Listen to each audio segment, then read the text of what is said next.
चलिए अब है हमारा एप्लीकेशन नंबर 4। इसमें derivation for the expression of electric field intensity due to a uniformly charged conducting sheet. यानी शीट मतलब एक पतली सी शीट होगी। प्लेट का मतलब थिक होता है और शीट का मतलब थिन लेना है।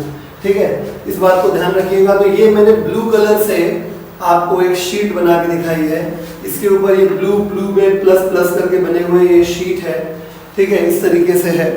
और इसको समझना थोड़ा सा 3D में पड़ेगा, आपको मैं समझाने का कोशिश करता हूँ। इसको समझने के लिए मान लीजिए कि ये मेरे पास एक पेपर है। ठीक है, इस पे मैंने एक ऐसे होल कर दिया सपोज इस तरीके से। तो मैंने क्या किया, मैंने एक सिलेंड्रिकल गॉसियन सरफेस आर पार कंसीडर कर लिया है। ठीक है, बात बहुत ध्यान समझिएगा। मतलब ये सिलेंड्रिकल गॉसियन सरफेस है हमारा, ठीक इस तरीके से ऐसे। ठीक है, तो पहले मैं तो आपको समझा देता हूँ उसकी फील्ड के बारे में। ठीक है, क्योंकि 2D बोर्ड पे आप समझेंगे तो थोड़ी सी प्रॉब्लम हो सकती है। ये प्लेन शीट है, ये प्लेन शीट है, चार्ज है दोनों तरफ से। तो इसकी जो फील्ड लाइंस है वो ऐसे ऐसे बाहर की तरफ इधर निकलेंगी और ऐसे ऐसे बाहर तरफ इधर निकलेंगी। ये देखिए मैंने ब्लैक कलर से शो किया है। इस तरफ ये मैंने बोल्ड एरोज बनाए हैं और पीछे की तरफ निकलने वाले डॉट डॉट एरोज बनाए हैं। ठीक है, उसके बाद मैंने क्या किया है कि इसके अंदर हमने गॉसियन सरफेस डाल दिया। अब गॉसियन सरफेस डालने से क्या होगा, आधा हिस्सा इस तरफ है, आधा हिस्सा उस तरफ है। तो वही देखिए दिख रहा है, ये वाला हिस्सा इधर है, ये वाला हिस्सा इधर है। ठीक है, अब जितना हिस्सा सिलेंडर के अंदर इस पेपर का पड़ेगा, यानी कि ये वाला पोर्शन, ये वाला मान लीजिए, ये हमने काट के ऐसे निकाल दिया, देख रहे हैं आप। ठीक है, ये वाला पोर्शन निकाल दिया है। तो ये जो है ये हुआ हमारा enclose charge.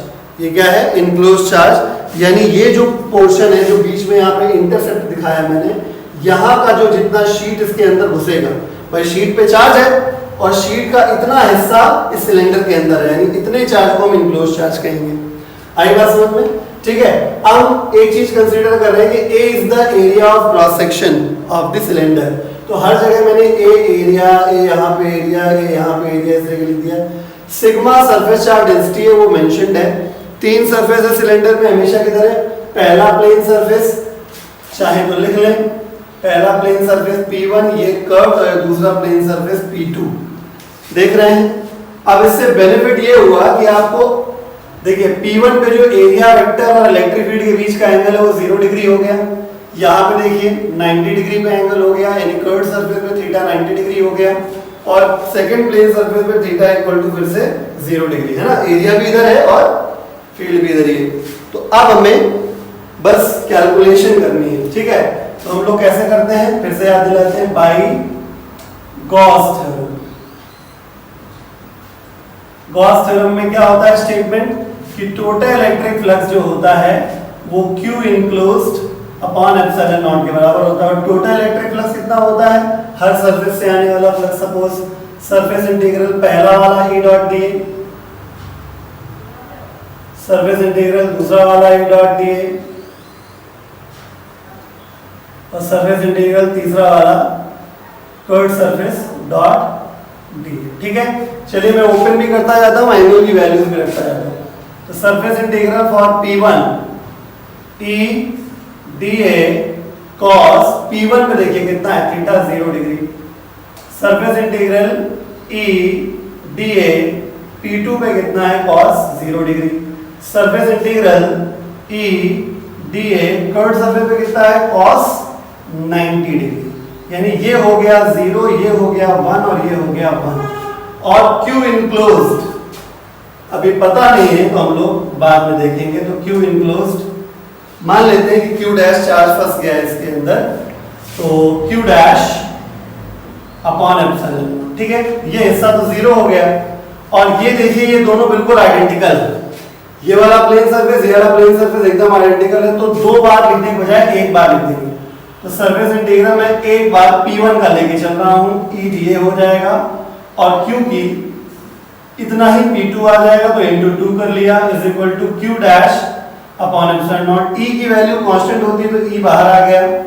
Surface integral dA of first plane surface into 2 और ये हो गया Q dash upon epsilon naught. इसका मतलब P1 वाले सरफेस का पूरा एरिया, जो कि ऑलरेडी मैंने कितना मान रखा है, A, ये हो गया 2EA और ये हो गया Q dash upon epsilon not, equation number 1। अब Q डैश निकालना है। बात है क्योंकि सरफेस चार्ज डेंसिटी गिवन था, बराबर होता है चार्ज अपॉन एरिया, इसलिए sigma is equal to Q dash upon A, है कि नहीं भाई? इतना चार्ज से मतलब है Q डैश से, इतने चार्ज में एरिया कितना था? A था, तो implies that Q dash is equal to sigma A, और from first equation value place कर देंगे, तो 2EA is equal to sigma A upon epsilon naught. फिर से देखिए A से A कैंसिल हो गया, फिर से प्रूव हो गया है कि जो डायमेंशन है, जो साइज है गॉसियन सरफेस का, उससे कोई मतलब नहीं होता।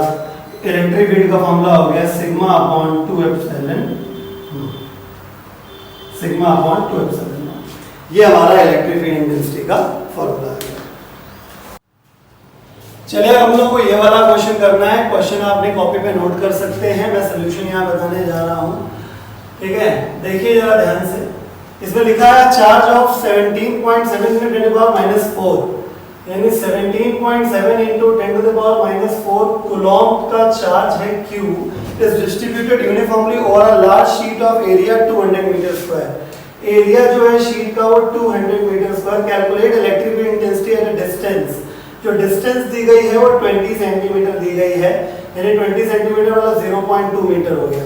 From it in air, permittivity की वैल्यू दी हुई है, वो आपको पता ही होता है। आपको इलेक्ट्रिक फील्ड इंटेंसिटी कैलकुलेट करना है। तो माय डियर, पहली चीज तो यहाँ पे यूनिफॉर्मली और लार्ज शीट दे रखा है, देखिए लार्ज शीट दे रखा है, तो इसके लिए इतना तुमको पता ही है कि E की value sigma upon 2 epsilon not होती है, राइट? लेकिन इससे पहले कि हम आगे बढ़े, आपको हम ये क्लियर करवाना चाहते हैं कि ये फॉर्मूला किस कंडीशन में लगता है, आपको ध्यान देना होगा। एक्चुअली ये फॉर्मूला जो था वो इनफाइनाइट शीट के लिए था, मतलब बड़ी शीट के लिए था। हमको कैसे पता लगा कि हम ये लगा सकते हैं? ऐसे पता लगा कि जो शीट से जो पॉइंट तक का डिस्टेंस है, मान लो शीट इतनी बड़ी है, वो पॉइंट यहाँ रखा है, तो इस डिस्टेंस के कंपैरिजन में इस शीट का जो एरिया है वो बहुत बड़ा है, तो हम कह सकते हैं कि sheet is of infinite size. समझे? यानी अगर पॉइंट की डिस्टेंस शीट से जो है उसके शीट के साइज के कंपैरिजन में बहुत ज्यादा होती है, डिस्टेंस बहुत कम होती है, एरिया बहुत ज्यादा होता है, उस कंडीशन में हम शीट को इनफाइनाइट मान सकते हैं, और तभी ये फॉर्मूला लगाया जा सकता है। ठीक है, तो लिख दे रहा हूं, because distance of point from sheet is very small in comparison to area, therefore हमने लगाया। अब बाकी आप जानते हैं E का वैल्यू निकालना है, सिग्मा का वैल्यू कितना है? सिग्मा क्या होता है? चार्ज अपॉन एरिया होता है। ठीक है, 2 एप्सिलॉन नॉट की वैल्यू दे रखी है, सबकी वैल्यू रख लीजिएगा। ठीक है, Q upon 2A epsilon not है, सबकी वैल्यू रख लेंगे। आंसर आपका आ जाएगा 5 इंटू 10⁵ न्यूटन पर कूलम। ठीक है, पॉजिटिव चार्ज है, नॉर्मली आउटवर्ड्स।